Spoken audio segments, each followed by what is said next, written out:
Like a lot of things created during the Second World War, the Sherman's origin can be traced back to the invasion of France. Germany's overwhelming and incredibly effective use of tanks caught everyone by surprise. No one expected France to fall so quickly.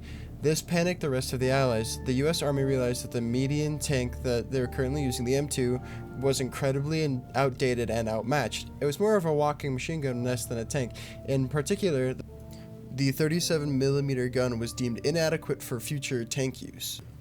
In order to take care of these future armor threats, it was deemed that a medium velocity 75mm was needed.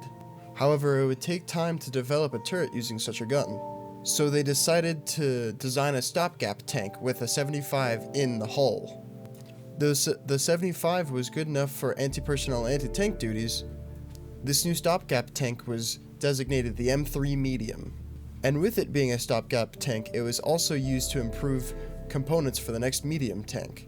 In 1941, it was designated the M4 Medium tank and was a massive improvement over the old M3. The armor had been thickened and was no longer riveted, the crew was reduced from 7 to 5, and the largely obsolete 37mm was removed. The gun was fitted with a gyro stabilizer, though not being a true stabilizer would still be able to help the Sherman engage targets quickly. The first nation to use the M4 was Great Britain.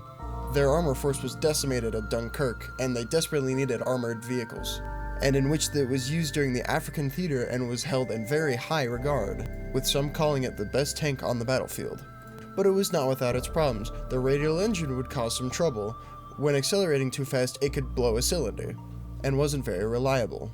It also lacked a hatch for the loader, so it would take much longer for him to escape. The gyro stabilizer could also be used up to 15 miles an hour, 24 kilometers an hour, but there were some very mixed opinions about it. Some didn't use it. Some used it to hit targets on the move. Regardless, the whole thing was so hush-hush that no one learned how to maintain it, and thus it broke. So it was considered unreliable even though it wasn't. Eventually, crews were taught how to maintain it.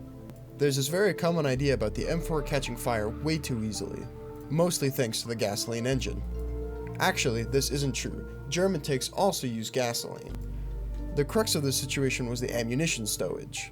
So most center mass shots to the side would detonate the ammunition. What's not usually mentioned is that Germans also use this kind of ammo stowage. For Americans, they reported burn rates in the ballpark of 60%. This compares favorably to German tanks at the time, yet British crews reported around 83%. Though not that far off, why is it still so much higher? It is believed that British crews would overstock on ammunition, drastically increasing the chances of ammunition fire.